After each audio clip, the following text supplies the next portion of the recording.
Selamat tengah hari, nama saya Rachel dari Cohort 4. Tajuk saya hari ini, analisa kesan negatif yang timbul di sebalik kewujudan parti-parti politik berkauman di Malaysia dan cadangan bagi mengurangkan kesan tersebut.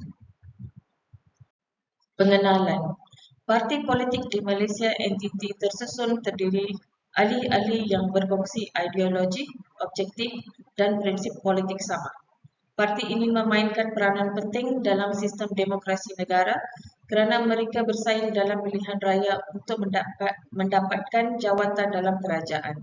Ahli sering mengambil bahagian dalam aktiviti parti, menyumbang kepada usaha kempen dan mungkin memegang jawatan dalam hierarki parti. Parti politik lazimnya mempunyai ideologi, platform dasar dan agenda tertentu.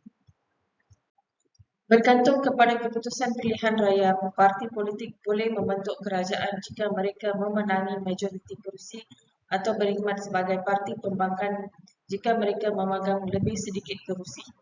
Parti kerajaan mempunyai tanggungjawab untuk mentadbir negara, manakala parti pembangkang menyediakan semak dan imbang terhadap tindakan kerajaan. Penting untuk ambil perhatian bahawa Malaysia mempunyai lanskap politik yang pelbagai dengan parti-parti yang mewakili pelbagai kepentingan etnik, agama dan ideologi. Metodologi kajian. Tajuk kajian, saya telah mengambil aspek penting tentang parti politik di Malaysia. Kajian perpustakaan, tidak jauh dari 6 kilometer terdapat perpustakaan awam. Saya meminjam beberapa buku dan artikel. Laman sosial, melayari Google Scholar dan ResearchGate. Menonton berita dari TV RTM1, RTM2 dan TV3 sejak 13 tahun sampai umur sekarang. Isu semasa serta isu parti politik diperolehi.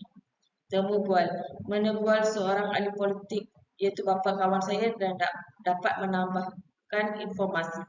Surat khabar, cari artikel dan surat khabar berkaitan parti politik di Malaysia dan sebarang isu yang dialami dari setiap parti politik. Analisa kesan negatif yang timbul di sebalik kewujudan parti skala politik berkauman di Malaysia. Parti politik berkauman menekankan kepentingan satu kumpulan etnik berbanding yang lain membawa kepada perpecahan perpaduan negara. Kehadiran parti politik berkauman sering menggunakan politik identiti untuk menggerakkan sokongan membawa konflik sosial seperti rusuhan 1969. Parti kaum utamakan sendiri mengakibatkan ketidaksamaan ekonomi dan sosial. Parti kaum terlibat dalam politik naungan mengakibatkan rasuah dan ketidakcekapan. Parti kaum mengutamakan kuota dalam bidang seperti pendidikan dan pekerjaan menghalang keupayaan negara untuk bersaing pada skala global. Politik perkauman boleh menghalang pelaburan asing dan pertumbuhan ekonomi yang menjejaskan pelaburan domestik. Imej Malaysia di persada antarabangsa boleh terjejas secara negatif oleh persepsi bahawa negara mengamalkan politik diskriminasi. Penguasaan parti perkauman boleh menghadkan pilihan pengundi kerana mereka mungkin merasa terpaksa menyokong parti berdasarkan identiti etnik dan bukannya keutamaan dasar. Parti kaum mungkin bergelut untuk menyesuaikan diri dengan perubahan demografi dan lanskap politik mewujudkan ketidakstabilan dalam sistem politik. Ini adalah senarai parti-parti politik di Malaysia. Cadangan untuk mengurangkan kesan negatif. Menggalakkan parti politik untuk menerima pakai dasar inklusif yang mengutamakan kesejahteraan dan pembangunan semua rakyat Malaysia tanpa mengira latar belakang etnik. Dasar harus memberi tumpuan kepada pertumbuhan ekonomi, keadilan sosial dan peluang yang sama untuk semua rakyat. Pertimbangkan pembaharuan pilihan raya yang menggalakkan perwakilan yang adil dan berkadar. Parti politik harus terlibat secara aktif dengan konstituen dari pelbagai latar belakang etnik dan menangani masalah kebimbangan. Program jangkauan dan dialog boleh membantu merapatkan jurang etnik. Mengukuhkan undang-undang dan dasar anti-diskriminasi untuk semua rakyat Malaysia tanpa mengira etnik mereka. Menggalakkan pembaharuan dalaman parti untuk menggalakkan kepelbagaian dan tidak menggalakkan politik naungan. Galakan saluran media untuk mentegahkan kisah perpaduan dan kerjasama nasional. Galakan kempen kesedaran yang menekankan matlamat dan nilai nasional bersama, memupuk rasa identiti bersama di kalangan rakyat Malaysia.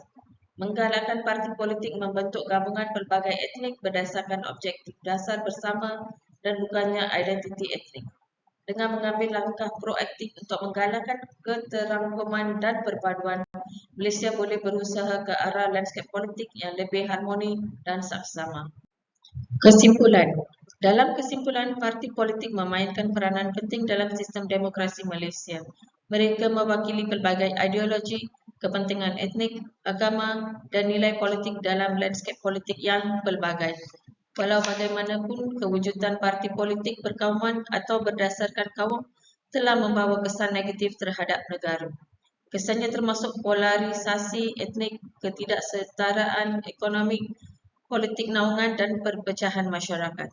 Untuk mengurangkan kesan negatif ini, Malaysia perlu mengambil pendekatan pelbagai aspek yang melibatkan pembaruan politik sosial dan institusi. Pemimpin politik masyarakat sivil dan rakyat Malaysia secara keseluruhan perlu berkomitmen untuk menjadikan negara perpaduan dan keterangkuman sebagai matlamat utama.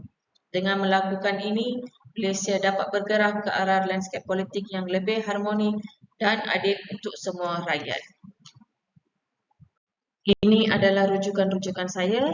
Sekian, terima kasih.